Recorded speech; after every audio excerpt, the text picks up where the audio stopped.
whatever happens in my life, good or bad, there is 100% of my responsibility.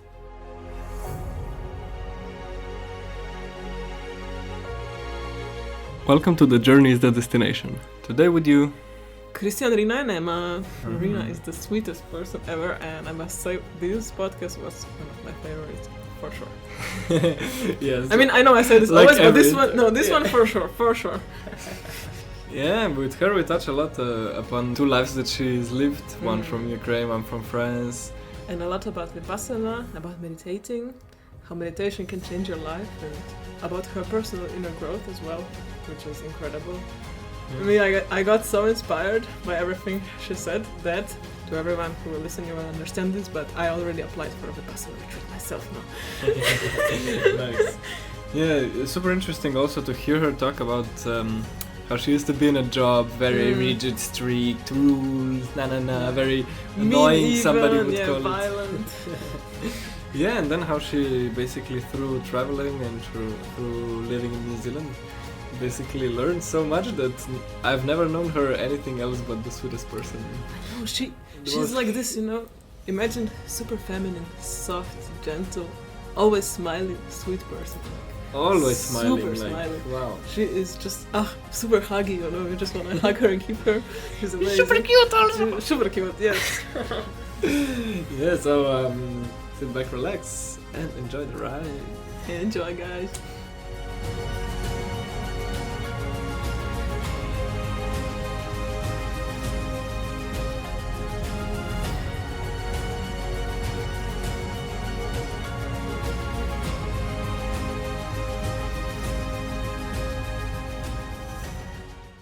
Hello, Rina. Hello. Hello, Chris and Emma.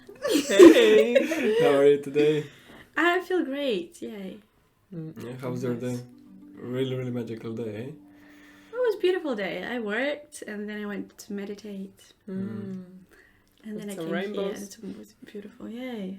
It's so nice. I love that we have this constellation of houses that you can, you can always just come and see exactly the same people but in different Different design.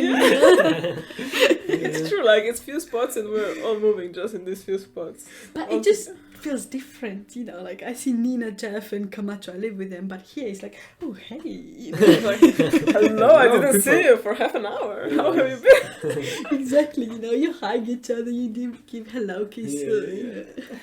Amazing. Nice. Okay, so for beginning, we have a question for you, and this is, who are you? Who I am? It's an interesting question. I am a being who is working on itself. Amazing. Fuck it.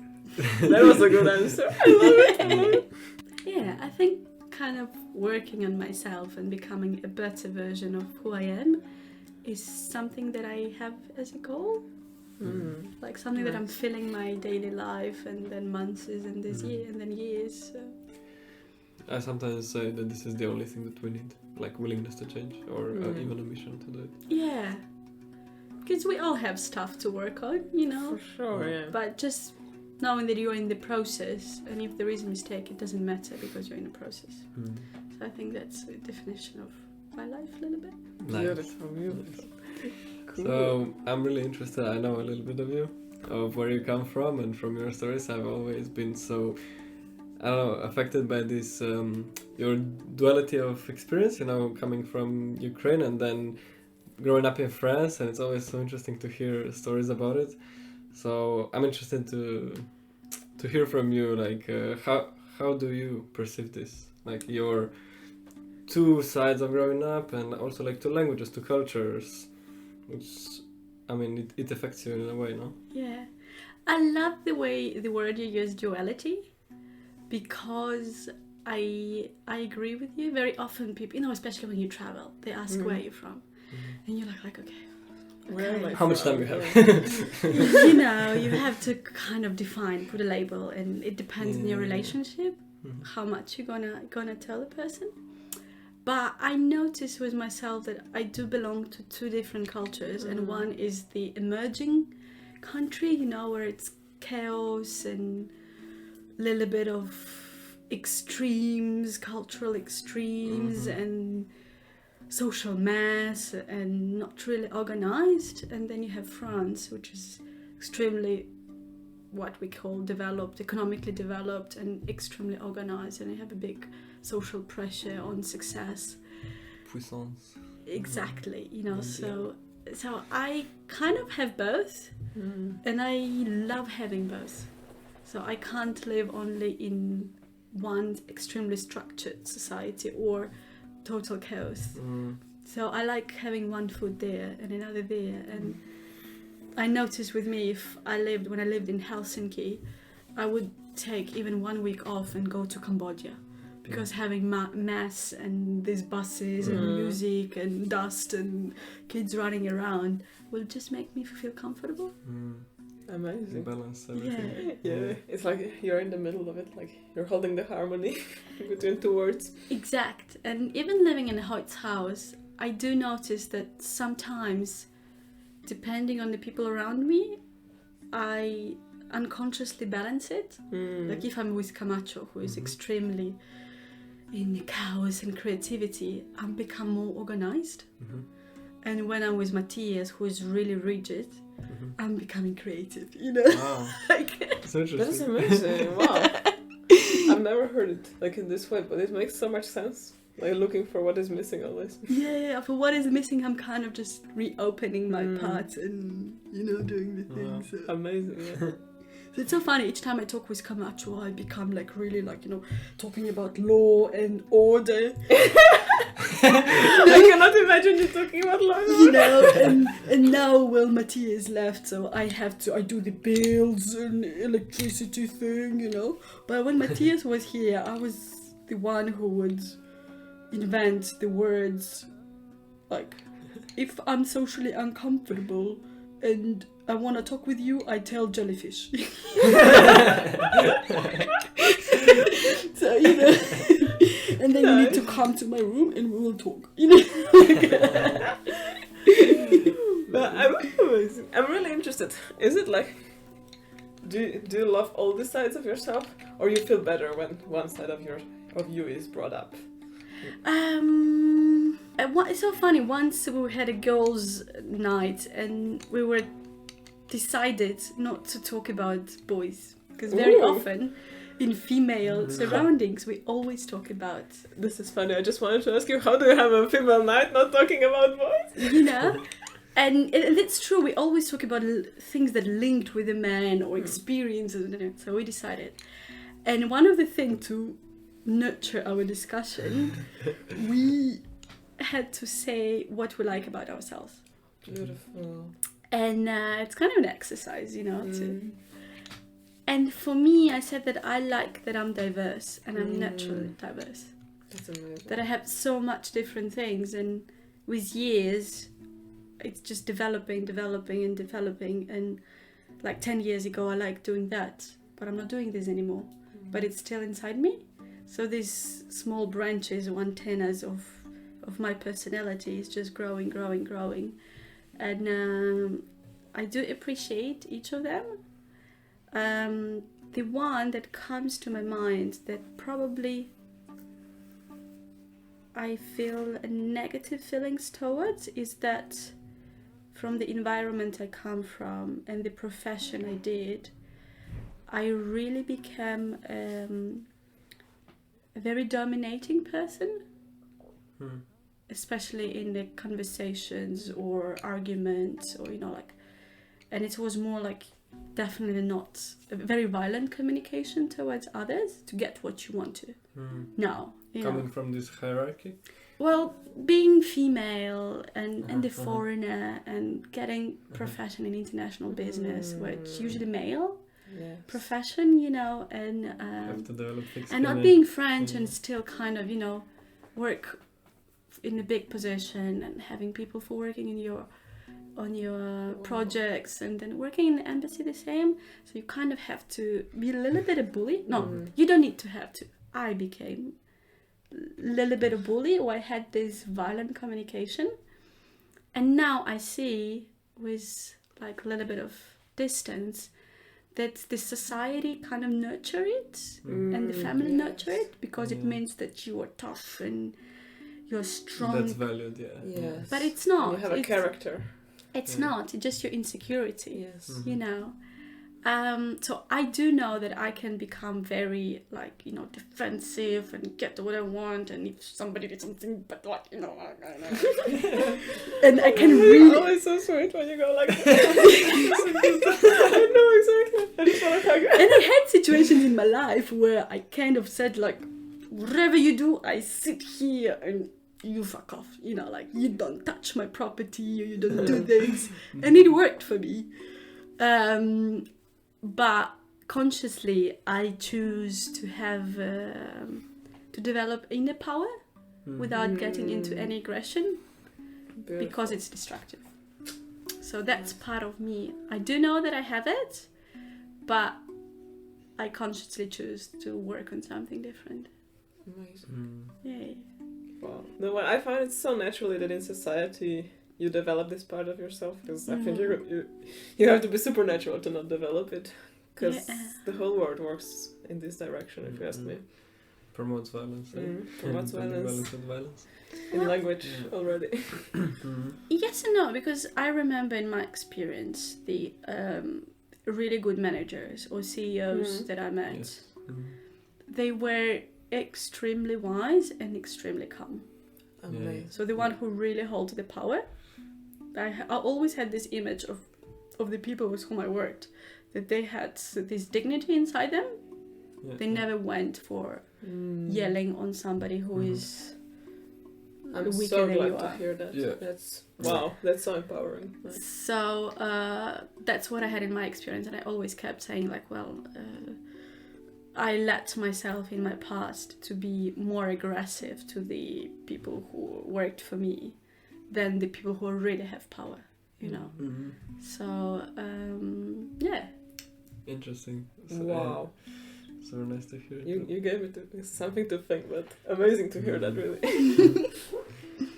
I'm interested also, like, talking about your personality or who you are. Which parts of you, like, specifically coming from culture, are the Ukrainian ones or even values, you know? And which ones are, like, French? Yeah. You know what I mean? The Ukrainian one is the extremes of the character, because I think it's linked with the climate or whatever. Ukrainians can be, for me, they will tolerate a lot till the limit. And then the limit is crossed, then it's just explosion.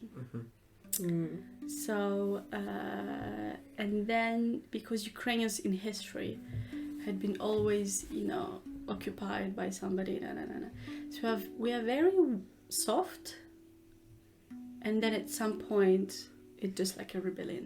A revolution. Yeah, it's boiling. Yeah.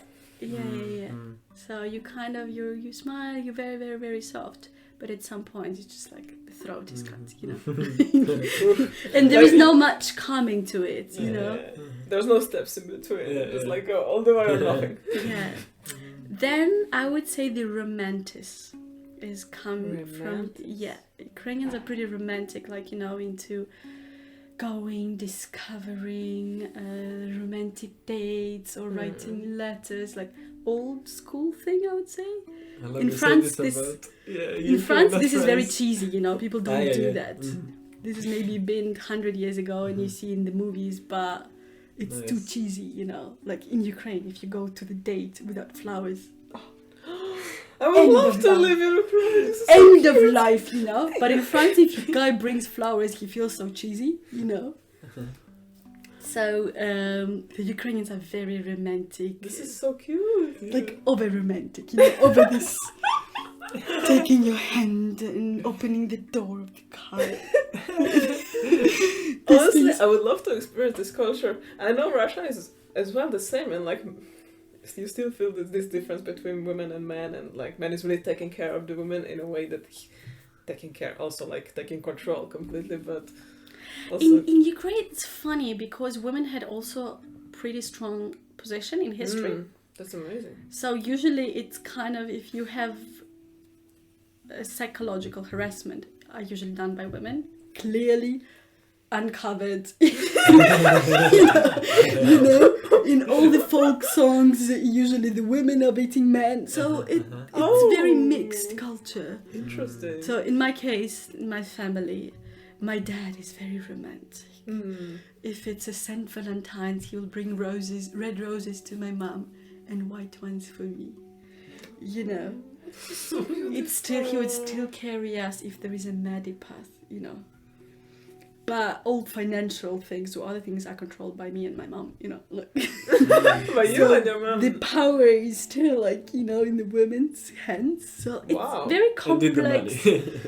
It's very complex, this domination, submission thing in Ukrainian culture. Yeah. Actually, I find it interesting that you said that the power is with your mom and you. Yeah. As a daughter. Wow. This I never heard before. It's like decisions are made by us. Kind of, Cool. And the French part, complaining. Yes. Even if, for example, now I'm not complaining, it's still going on in my head. Yeah. What do you want to complain about?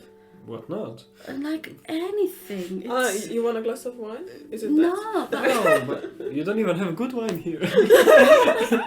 you see, he's getting it. I've been to France. He learned French, so he knows how it goes. He's really good. It's yeah. Oh, guys. It is, yeah. What else? Organized. Even though there are all these jokes or whatever, French people are very, statistically, extremely productive. If you take the hours they are working with the productivity. Are the days like hard, long, and full of work, or more easygoing? There is this total confusion because they don't work long hours. It's usually 7 hours per day, and so it's 35 hours work week. And we have a lunch time, which is from 1 hour to 2 hours. Or That's whatever, what I'm thinking. Yeah. But if you take statistics of how much products or services we create in the country by how many hours we work, it's extremely Connected to technological advances as well, probably. I think rested people are always more productive, which is Rested true. people. And Nice. socially happy. Yeah, and That's so true. but there is the other side, is that from the Second World War, I would say these generations were extremely hardworking people. So there is still this mixed feeling with the your manager. So you kind of have this submission to your manager and working a lot. And for French people, work a lot and hard and talk about it is very important.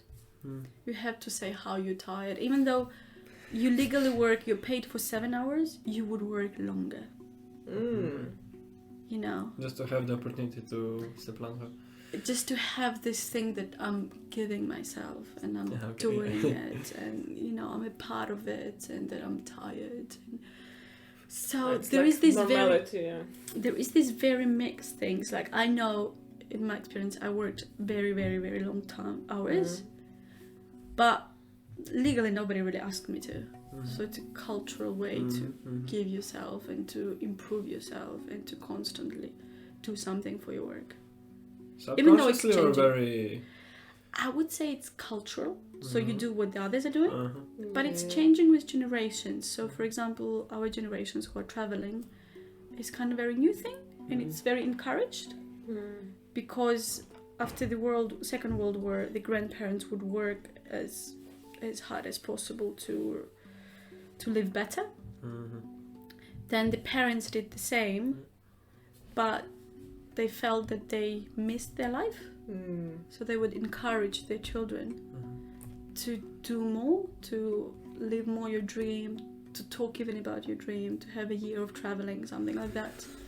And then the companies now start hiring more people who had diverse experiences. So if you said like, I spent a year in Australia, for them it's like a plus. So slowly it is changing into become somebody more more cultured, more happy.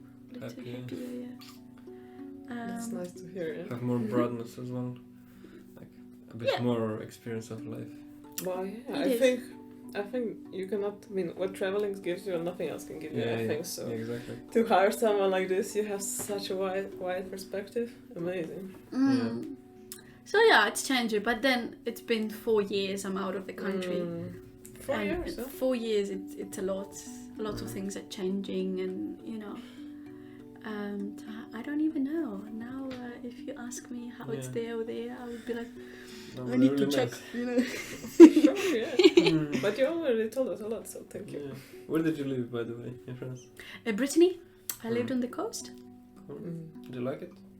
I absolutely enjoyed it? love it. Yeah. I still have a very, very warm feeling towards the place where I live, and it's still kind of still for me a point in this world where I belong to and where I see myself coming back.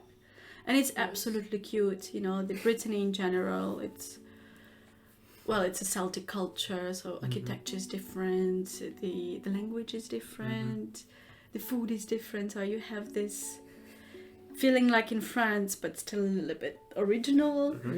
And then it's the cute medieval cities and the beauty of France that I found that it's so spread. Of course, you have clusters in Paris or Lyon, but you can live outside. Like I lived in a small town on the coast, but I worked for a very big company, which was like in top world company in its industry.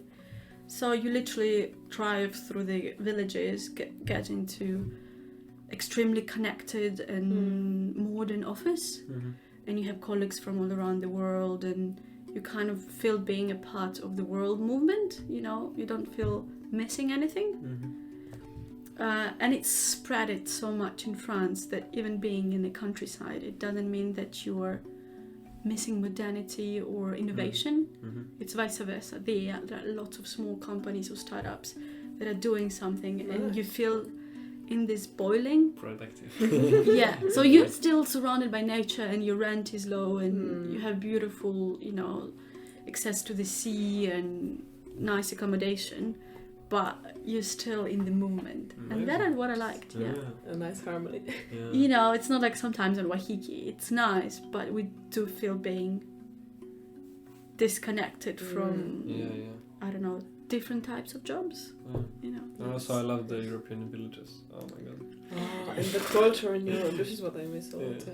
It's cute. When I was traveling in Nepal, I did a service, Vipassana service, with one British girl, and she was in this period of her life where coming back from, she had a burnout at work. She was an architect, and coming back after burnout, took a few months traveling, still anxious what to do in England, and she was kind of asking maybe to go somewhere in Europe for 1 or 2 months to figure out, to apply for jobs, but not having the pressure of your hometown.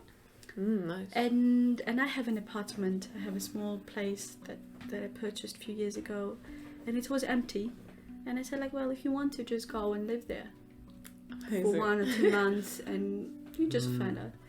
And I remember she went there, and the first day she called me, she left me a voice message saying, I felt myself like a bell walking in this, cute streets of your town. Like a bell.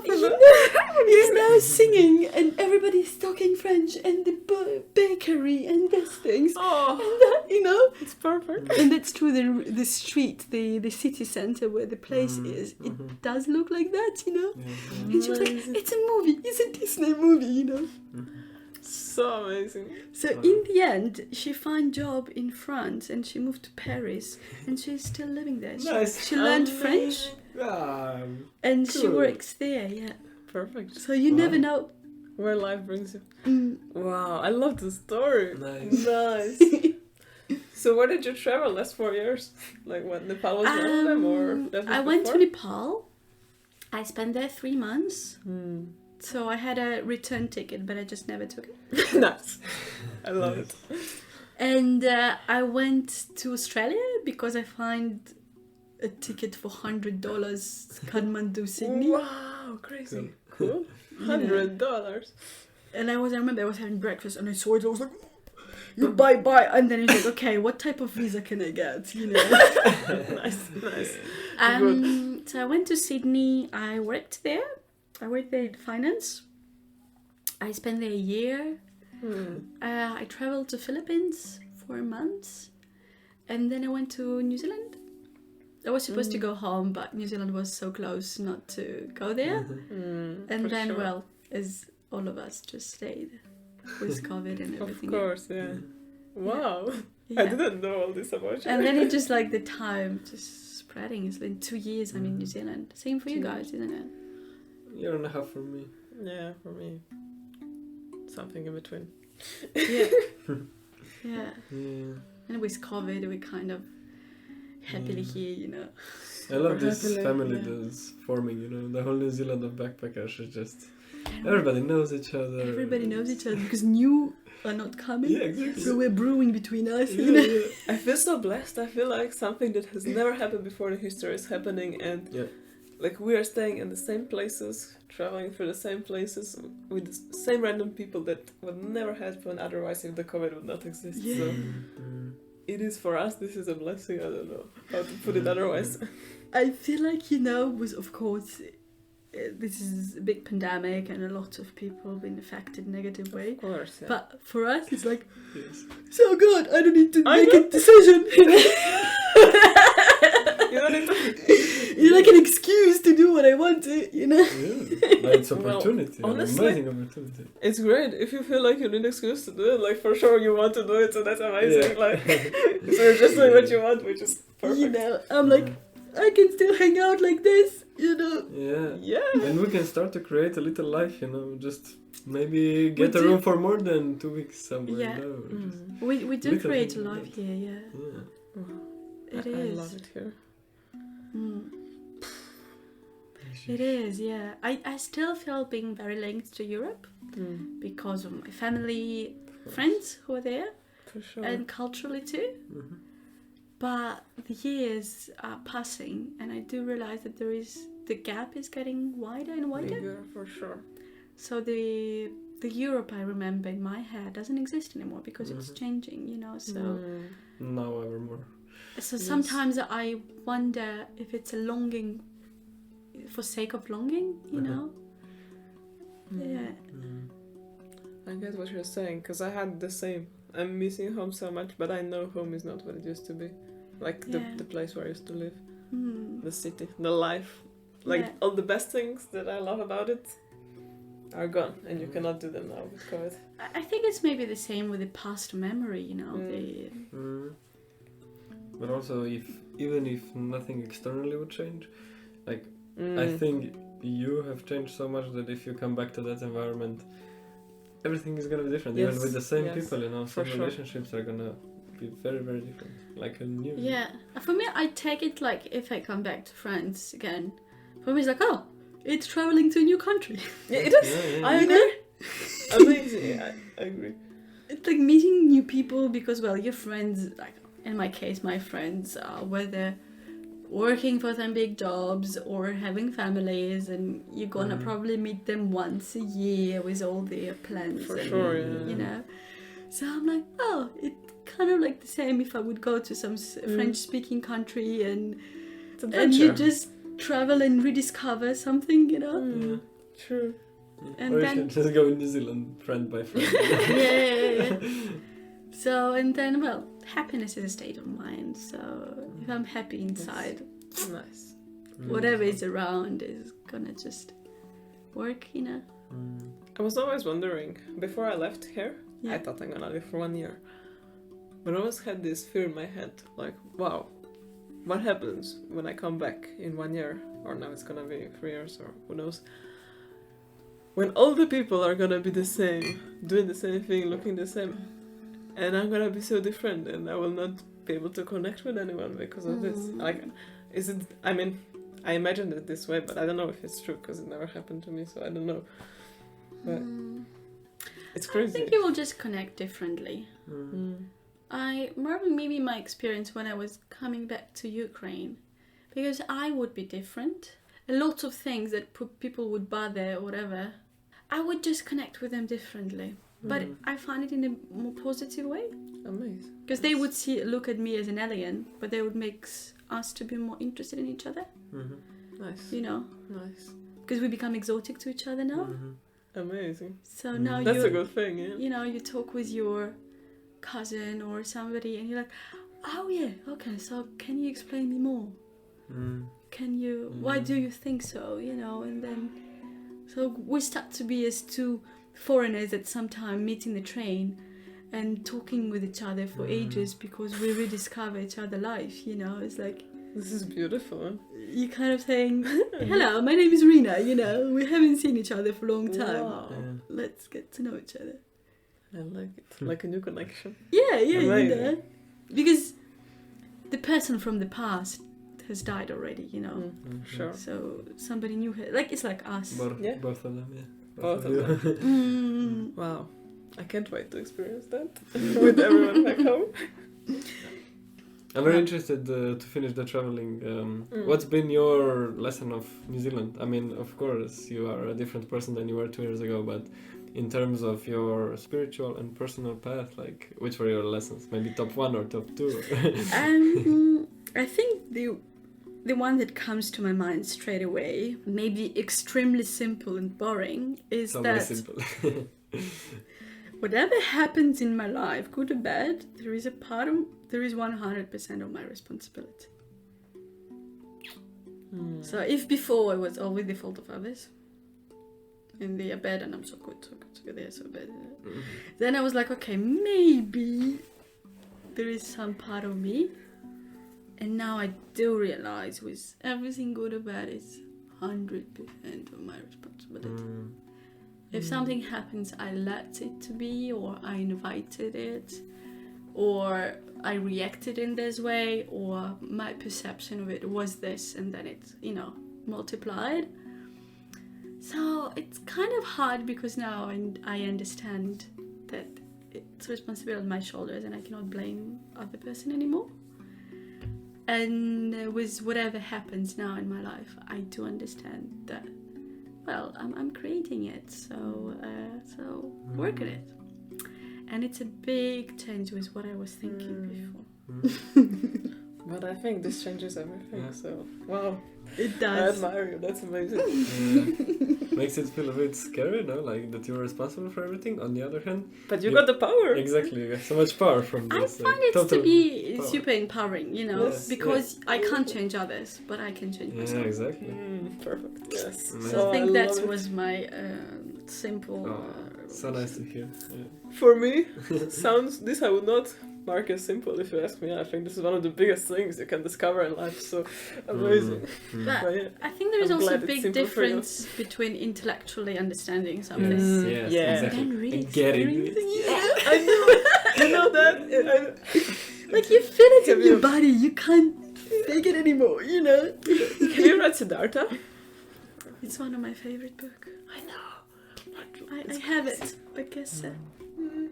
By Hesse. Because it talks exactly about this, like how you have to... I was in Rotterdam a few days ago and I went to the bookshop and there was this cute book. I will show it to you. So it's Siddhartha, but in a really, really nice cover with some golden pages. So I got it. It's funny. Oh, just now you got it. I have it, yeah. Oh my god. Of course we're talking about it now. But I remember reading it as a teenager and it was one of my favorite books. It's perfect. And now it's coming back, yeah. I think about it a lot, like just randomly but very often. Just every month at least I think about something. Like just images pop up. Yeah. So connected to life. Yeah. It is a beautiful book, yes. Well, inspiration of Kesse by the Buddhism and the whole movement of that time. So we kind of New Ages are reflecting it too. But the message is so strong. All the messages inside. I just feel it's one of those timeless books, you know. Yeah. Just always it is the appropriate. classics. Yeah. The For a reason, this one. Some are just stories, but this one is like more than a story. This was one of the reasons I started learning German, and I really wanted to become fluent in it, but it's never happened. Because I wanted to read it original. Amazing. Well, I support it. Beautiful. But now Nina's living in my house, so maybe I will. Ich spreche Deutsch. Yeah, aber Deutsch praktikieren. Amazing. Okay, so then at the beginning you described yourself as a person of growing, somebody who is changing and growing all the time. And me, I would like to know, like, what is it for you growing? What is your spiritual path? Good question. I think if I would talk practically, Perfect. it is more probably practicing meditation. And then in my experience, when I started practicing it, then the small things or activities or branches started to develop. Like, I don't know, you work on your health at some point, the health of your body, expression of some emotions, or working on certain traumas. And then, you know, so it's like with the body expression, which is yoga or reflexology or chiropractic or whatever. Then working also on my voice, you know, to be able to express something as a communication or even singing. And then, yeah, I think meditation is in the center of it. Because the rest, I notice, we like talking or make the whole philosophy of it. But in the end, it just stays talking at on the kitchen, you know. It doesn't move much. But if I practice meditation every day, it's kind of, I'm working on my inner peace every day. And then the other talks is just not important anymore, you know, because I don't need to prove anything. And nobody can know besides me what's really happening inside me and what's the movements are there and which effort does it take. So yeah, so at the moment, the path I see is practicing meditations and the small branches which are popping up naturally, and I'm facing them. Perfect. You feel like then meditation is your bulletproof vest, so as long as you do it, nothing can touch you, in theory. I found that it's something that keeps naturally my curiosity, because it's so simple. Nice. But I'm still thrilled doing it. You know, I'm not doing it because I decided or I read it. I really like the experience inside me that it's making. So it's something that inspires me, and I'm keep doing it. And because I do see there is a change inside me, and I feel much happier about things. Perfect. So I understand your image of the bulletproof jacket, but now I don't see there is any danger. So I don't even need a bulletproof jacket Wow. because it's already safe inside me. Such an amazing answer. Oh my god. Wow. So because I feel safe inside me and cute and nice, and I have all the tools to keep this peace and even work and discover and release what's needed to be released, that I feel pretty confident in whatever happens. I can meet it with a smile, with it like an honest smile, and then the rest, it's as you said in nonviolent communication, and I love it so much that whatever happens, you can always resolve it. It sometimes it resonates in my mind when you guys told it to me, because before, you know, if you have a conflict, you have to leave or you have to break up or fight or battle or whatever. But in the end, even though I can have any conflict, it can be resolved. There is no method to pressure somebody. We can always adapt and just resolve and move on, because the real problem is not what we are fighting about. Yeah. Everything is so beautiful underneath all the superficiality. Yeah, but you know, it's always nice to talk about it in a nice warm house with the food and friends. But we'll see you when I argue with my mom. This is one of the things of nonviolent communication, is like when it comes to strangers and super conflicts with violence and almost murdering someone, easy. When it comes to family, that's where it gets hard. Yeah, actually there's this Marshall tells a story about the lady that was learning with him, and one day she came to a workshop and she said, I had the crazy experience. She was working the night shift somewhere for the homeless people. In the middle of the night, one came, can you give me a bed? She said, no, we're fully booked, like we have no beds left. And she took her on the ground, knife on the throat, like, don't lie to me, you have a bed for me. And she wanted to go with like, but we don't have any bed. And then she remembered how Marshall said like, oh, don't put "but" in an angry person's face. And she started doing nonviolent communication. And they went, and he was sitting on her with a knife, and for half an hour she was talking for him nonviolently. And she was telling this to Marshall, and Marshall was like, oh my god, but it must have been so scary. And she said, no, after a first minute, I saw he's just a human, we connected, and then it was just half an hour of discussing. And then he said to her, the Marshall, but what are you doing here? You're already the teacher. You don't have to come to see me. She said, yes, it's easy with strangers. But with my mom, yesterday evening, my god. So funny, man. Incredible, no? Like when you're what? Oh, I don't understand. Crazy. Or I imagine even in the couple, because you triggers each other so much. Oh, you have such a best, So, like, for me, living in the house and being chill with the people is so easy. But if Camacho were my boyfriend and he said that, because it's my, reflection of. Yeah. It's funny. Sometimes I was just thinking about this today when I was working in a coffee shop. How actually some things triggers me when you Christian said that just because you're my partner. Not because of the thing, and it's so stupid. And I said to myself, my god, like, I have to remind myself more times that this is triggering me just because I perceive you as my partner, and it has nothing to do with it. It's like this is a bullshit, because you're not my partner, you just are with me at the moment. I mean, yes, we are my partner, but not in this sense that I get to be angry for you, or, I think it's a society thing that you then have this weird idea in your head about your partnerships, so I'm sorry when I do stuff like this. I think it's so natural. We all build this beautiful shining image of us and we polish it, and then because it's your mother or it's your partner, then you build this beautiful image of this partner and you polish it too, and if he does something wrong, it straight away shatters your image. So we so project ourselves on everything that around us, Interesting, in a good or bad way, Like, I know, for example, with a friend, I'm an amazing person. I'm so... You wanna ruin your life or go there to go for it. It's your pattern. You repeat it till the time you can do it.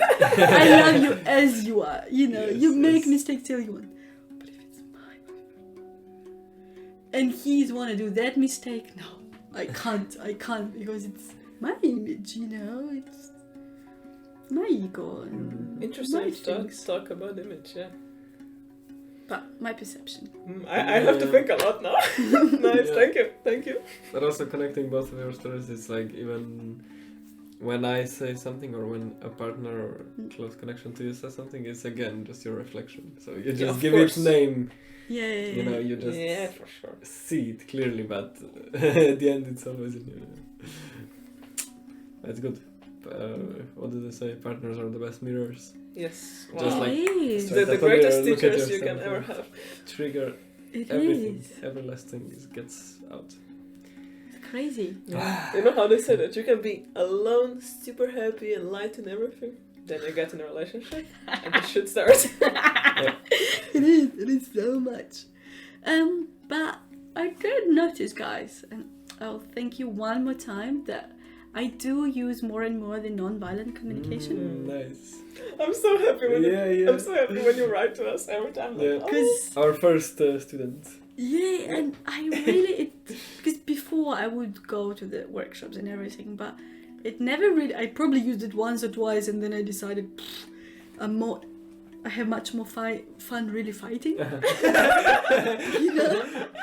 I had this resentment. I love it. But now, each time when something triggers me so much, and I need to answer, that I really sit down, I take my time and I write down. And this new way of thinking, of identifying my need why I'm so really into that, or why do I really want to react. And when I identify my need, the conflict is not important anymore. Mm-hmm. Perfect. You know. Yeah, that's a point. So amazing to hear. Thank you. So Congratulations. no, but you know, Yeah. and I love it so much, and I really kind of take my time. Where like, okay, I will not talk with you now. I will go think about it a little bit, and then when I identify really what I want to say, and I can formulate my request properly, and then you do your request, and the person will say, "Oh yeah, I didn't know. Yeah, sure, you know." Yeah. Perfect. Amazing. So just for everyone to know, Rina is now talking about nonviolent communication, and we are preparing a series of nonviolent communication, Which and they're is already up because we're filming in advance. Yes. But yeah, you can go back and listen to it and learn from it, because it's the most incredible tool I found in life. Yeah. Or one of them. It's titled "Speak from Your Heart." Yes. Back in the future. So anyway, So, amazing. I'm really grateful for you guys. Yeah. sweet. Because you inspired, you know, to really use it in life. So yeah, you're charismatic ones. Thank you. Okay. I want to go back to meditation a little bit, because you talked about meditation a lot. And as well, you just came from a 10-day Vipassana. Yeah. And funny enough, lately, everybody who's coming to a podcast, everybody's Every talking single about one. everybody's talking about Vipassana Oh my god. all around. So yeah, I want to know what is your experience it's amazing. with We have a Vipassana. boom. Yeah. Yeah. My personal experience was that I was traveling in Nepal, and before going to Nepal, I quit my job in Finland, and I was kind of determined to do the things I've never done before, and just change the life, because I didn't like the direction, because I saw my colleagues, and I realized that it's gonna be me in 10 or 20 years, and I didn't like that direction. And I texted on Facebook saying, hey, this is my situation in life, and I'm going to Nepal. What's the experience I can do there? You know, Nice. I was too lazy to really look for things. And I think it was a Facebook page. And I think there were like more than 30 people who just answered Vipassana. You know. So I was like, okay, I have no idea what it is, but I'm in. So I booked myself in, and then I get in, and I was like, I didn't know anything about it. I just jumped in, you know, and it's Nepal, and anyway, it is a hard experience, like physical, psychological, mental, then I imagine energetical or whatever. So 10 days silent, 10 hours meditation per day. You have a part of a monk, because you have no possession, you don't choose anything. The food is given for you, the accommodation is given for you. In the end of the 10 day, if you feel like, you give a donation. That's it. That's the way it works. And then of course you have rules like you should not kill, you should not steal, you should not lie, no sexual misconduct, and you know. So I did my 10 days, and I was like, 10 days of prison, I'm out. Like, I'm not gonna play this thing, it's total bullshit, you know, like, it was good, fun, experienced, done it, ciao, cacao. And then I continued traveling in Nepal, and I did that, and I did that. And when I was in the upper part of the country, I went for hikes, and I needed to have a permit. So I went to this office, and I was doing my papers, and I saw the girl who was a server there.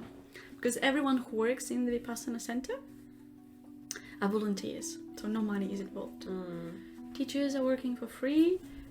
All people who work in the kitchen are volunteers, and also there is a female or male manager, so it's the only person who is there for you if you have any practical question, like I don't know, you don't have light in your room, or you have some problem, and that's the only person you can really go and talk. And so there was a girl, and she was Estonian girl, and she came to talk to me, and she said like, how are you? I'm very curious about your practice. And I said like, nothing, you know. And she's like, oh, I'm very surprised. And she continued to ask questions because she said, from the day 1 to day 2, I saw the biggest difference in you. I saw the biggest difference in your eyes. You know, you came so angry and so grumpy with so much heavy things, and then you came up and you were just different. Mm-hmm. And I was like, maybe, I don't know. And then this word stuck in my mind, and I was like, that's true. I let go of those things, that I don't think anymore about that or that. So I was like, okay, somebody worked for me 10 days for free. I'm gonna do the same. So my last month in Nepal, I went to volunteer in the center, and it's a heavy work. You get up at 4 a.m. in the morning, and you work in a meditation hall. You work in the kitchen, and you finish at 10 p.m. Wow. And you have 1 hour of rest. You know. And me working all my life in international business, I never worked like that for free. Wow. For some people, I don't even like, you know, like for me it was a big word compassion. I didn't know. I didn't even know the meaning of it. You know, I need to Google. Okay. And I did this 10 days, and it was an amazing experience. I really, it just changed my understanding and perception, and it was beautiful 10 days. Even though working so hard, I felt so light and so happy and so serving with a really open heart. And after that, I kept practicing, and it's been already 3 years. Well, Beautiful. Yeah. amazing. So wherever I would go, I would always find a center, then go there and serve or sit and and work on it. So how many 10 days did you do?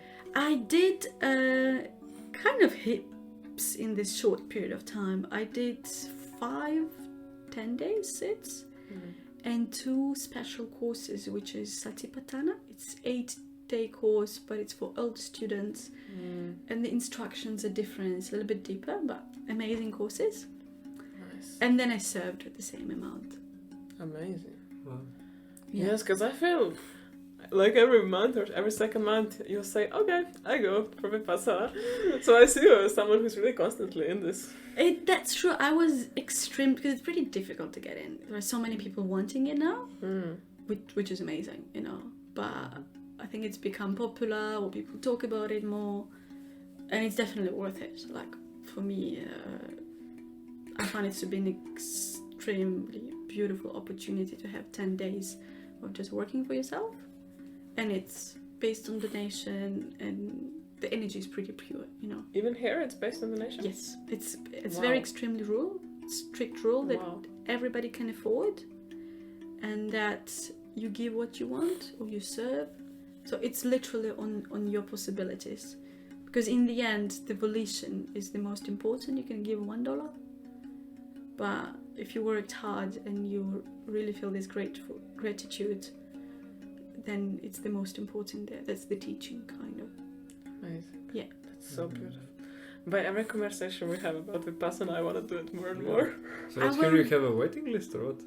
Is it So that the there's thing crowded? is, the way it works, the way so there are different Vipassanas, and there are different branches and different teachers, and I don't know about them. So the one I did it is that there is a guy, he was from Myanmar and he was Indian, and then because he had his life story or whatever, he gave courses for his parents because they were sick in India, and he knew that they had psychosomatic disease, that practicing it will help them. And then he started doing it in India, and then with word of mouth, whatever, it started spreading. And so it spread all around the world, and there are centers all around the world. But the rules are pretty strict. In this branch is that everything has to be donated. So there is no one who possesses it. So the land has to be donated, money has to be donated, facilities have to be donated, and it's run by trust, which changes every 2 years.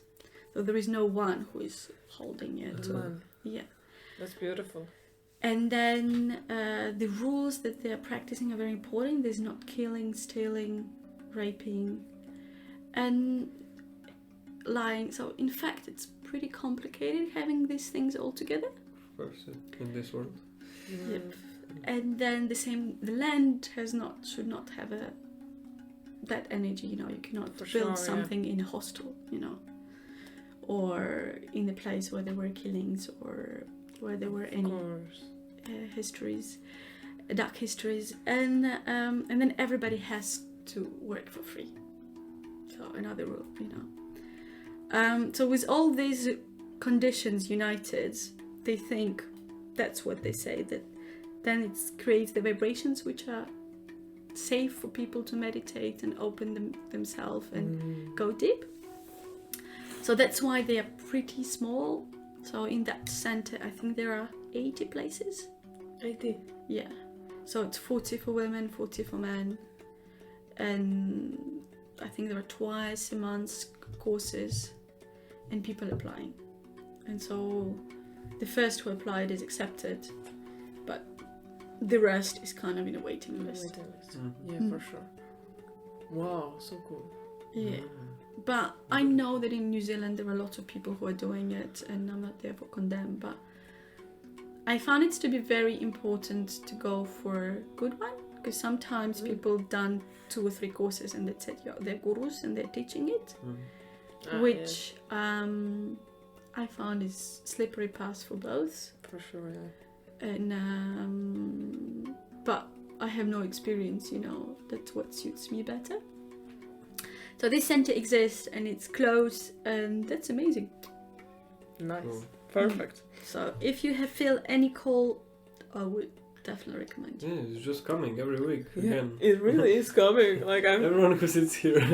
Then you just apply, and what happens will happen. Yeah, Yeah. exactly. I think, but you inspired me the most, like with the whole story from the beginning, and now I know like all the background from Vipassana as well from you. So I feel like, oh, I really want to do it now.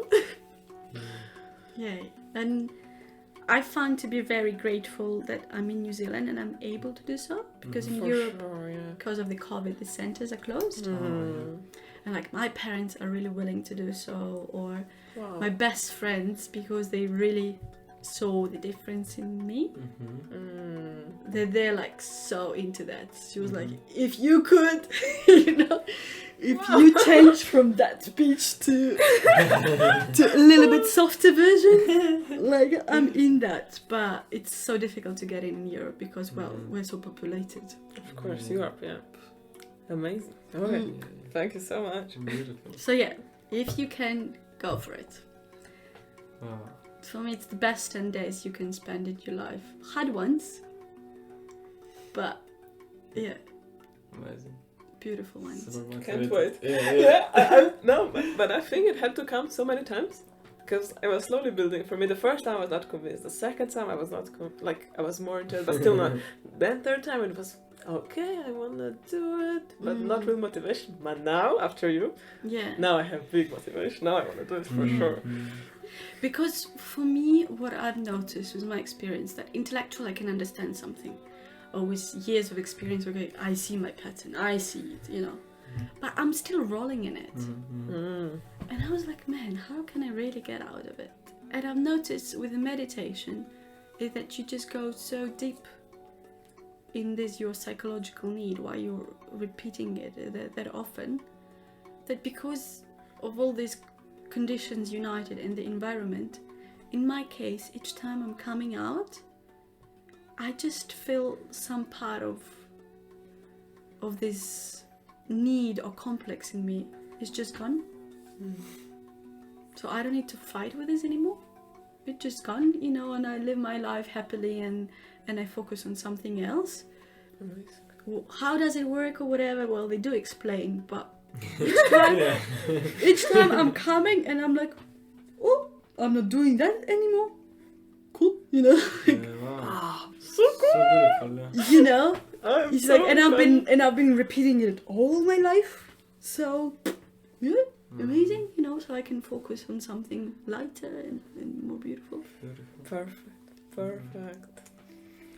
Okay, now I would like to pose you one more question that I think both of us are really interested to explore with you, and it's a really open one. So Okay. go as you feel it. So how do you invite love in your life? I would say I'm a very loving person. You are. Yeah. I have this weird ability to love everyone and care about the person. And more the person needs, more I'm gonna care and give, you know. And then I noticed there is also a counterbalance with my mind, saying sometimes that that's a not good pass, or this is not the right person, or, you know, saying that sometimes situations are not healthy. So I'm still in my process to have it in a beautiful marriage between my mind and my heart. And I notice, this is my new revelation, is that in one of my sits, I was sitting and I was scrolling the memories of my life, and it was just going like, you know, you scroll it. And I've noticed a tendency, the words I repeat very often to different people. And then, because I believe that we choose the families we get in, to be able to work in certain positions, you know, we choose to be neat and connected with that people because that's our exercise for this life. Or so I've noticed everything that I claim to the society, this is exactly the same words I claim to my parents. And this is exactly the same words I claim to myself. So it's kind of, it's my inner dialogue that I reflect in my life, and it just surrounds me because it's inside me, so I project it outside. Wow, amazing. And I hear it all around. So now I see more and more this importance of marrying my heart and my mind, because both are important. So yes, so this is how I feel, and I feel more peaceful with myself, more I truly love people without conditions and attachment, like attachment saying, I don't know, now we see friends coming and going very often from the island, and I'm really happy for them without this, what's that? He's leaving me, or she's leaving me. Why? What was so wrong? We had a happy life on the island, you know. She was supposed to be such a good friend, and For now, life. you know. But now I'm really happy. Like I really feel happy. I'm really like, oh, you need to explore. I'm so happy for you and everything. Amazing. So this is the way I see love. But then if we add more of sexual connection and the partnership, so for me it's goes a little bit deeper, because it's different energies and it's different levels, and it's maybe more triggering than it's like, you know, love a friend and wish the best of his friend, and then love your partner and, you know, yeah, we're back to that. wish the best but with my conditions, you know, like but the past is there, and the connections are different from one person to another. There is not two people alike, and no two loves alike, isn't it? For sure. Yeah, but I'm the person who loves easily. So beautiful. You know, love everyone, and I have this ability to find in any person these extremely beautiful qualities. And even all my friends are laughing at me, saying that with you each time it's so romantic, it's so passionate, you know. So Ukraine. He's so it's so intelligent, or he has this qualities or this, and then they were like, he's just a guy, you know. But I don't know, I have this ability to really see it and really to admire it. So for me, every man or woman is somehow I find some extremely beautiful things, and then when this person who was you, he's still developing, and I find he's like, oh, so talented. You know? Nice. Wow, this is the most beautiful quality you can possess. I love but my mind very often struggles with it for a reason. So again, you're balancing it. yeah. So both are it's a important. dance of You know, life. if you see something is unhealthy, well, it's unhealthy. So and sometimes distance is important, or limits or boundaries. So it's an exercise of life, isn't it? Thank you. Perfect. Okay. Okay, ready for the game? Yes. Okay. So the rule is stay short, or stay brief, or stay on point. So basically answer in a word or two, or a sound, or a couple of sentences, whatever comes to you. But no stories. It's more like just what's the point. Yeah, quick questions, quick answers. Yeah. Cool. The first one. What do you believe in? In nothing. Enough. Ooh. I love it. Okay. Good. What advice would you give yourself if you could meet yourself when when you are still working in Helsinki? My piece of advice would be it will change. That Like all the see the darkness will pass. Beautiful. Especially in Finland. And I spent the winter there. You know? Yeah. There was something special about the way you said this. All the darkness will pass, because you were looking into my eyes with such a bright smile, such a bright eyes, because I see you now. Now you're really just light, you know? So yes, all the darkness has passed. It's perfect. It is passing yet, and it's coming back. So it will change. It will change. Okay. So if you had this magic power that you could change one thing in the world, be it in society or how individually we perceive something or whatever idea there is, what would you change like overnight? Everybody, the whole world, one thing. I think I will make chocolate free. Or peanut butter. I kind of like, between peanut butter leavers and chocolate leavers. Kind of, Nice. I love this simple answer. Yeah. Perfect. Alright. That's it. Let's go on. So what do you believe is the biggest skill someone can have? The biggest skill is to forget. To forget? Mm-hmm. Wow, okay. I'll think about that. Cool. To forget. Okay, I have one. I see you're really in the game, so you're getting all of them.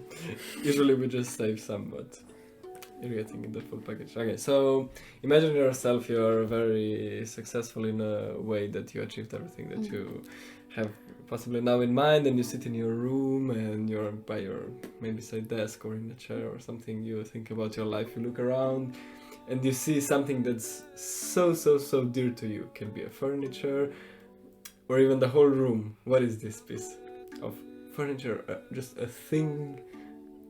Now in my mind, it's the small figures of birds, which are like a small statues of 3 birds that are attached on the wall. I bought them in Portugal when I was traveling, and my partner really didn't like them, and I liked them so much. And then I asked him to attach on the wall, and he really didn't like them, that he broke one by accident. But because he broke it, we stick it all together, and then we put it, because I was so. And I don't know why I like it so much. I just like this image of birds flying on my wall. It's like, it's your imagination, it's the part that whatever happens in your life, you can always just dream and fly on the wall. Beautiful. So yeah, it's these 3 birds that are still in my garage in the boxes. Wow. Perfect. Dream on. Okay. So, next question. What is one thing that you most disagree with when it comes to raising children in this society? And what would you do differently? Expectations. Putting expectations on the children, I found can be very harmful. So if you free yourself from your inner pressure of my partner, my children, my image, and all the expectations you create on it, and you free yourself from that, probably you can create healthier bond with your children. And then Beautiful. Kids imitating you anyway. So if you're a better version of yourself, they will imitate it too. Perfect. Cool. What's your vision / wildest dream? I think I don't have a dream. And I think it comes a little bit from Ukrainian culture, where we have all these tales or stories of how you should be careful with your wishes, because you can wish one thing, you will achieve it, but you lose another, because there is always a payment for what you get. So I think it comes from there that I try to be as content as I am right now, because I'm living my dreams every day by doing certain things, but I'm absolutely dreamless person. I don't crave any professional achievements anymore, neither financial or and neither experience. So I kind of did a little bit, tested water in all these water fountains, and at the moment I'm very content. So I don't have a dream, not ambitious, but wow. Thank you. I can hear only ambition from your voice. So not having a dream. because then I can change it, easily. For sure. It's life. It's changing every second. Okay. You want to ask something more? No. I'm done. Yes, I'm done as well. This is the end. This is the end. Oh, Yeah. thank you so much, Rina. It was such a great time. I feel so inspired. I felt being so important, like the stars. You're really dear to us. Thank you so much for taking the time. Thank you. Well, yeah, it was amazing. Thanks, guys. Yeah. So, I love hanging out with you. So. Oh, and last words thank for you. anyone listening. Well, Hakuna Matata. It's a wonderful word. Beautiful. See you next time. Bye bye. Lots of love to everyone. See you in a new season Of Waikiki reality show. of Just Love so you know, Island. you all missed season 1. This is season 2 already. Alrighty, ciao. Bye bye. Ciao, Cacao. Thank you for listening. If you're thinking of someone who would really like this story, share it with them. And if you like the story, please like or leave a review. And wherever you listen, you can always subscribe. Other than that, thank you for coming and have a beautiful day. Lots of love. Ciao. See you next time.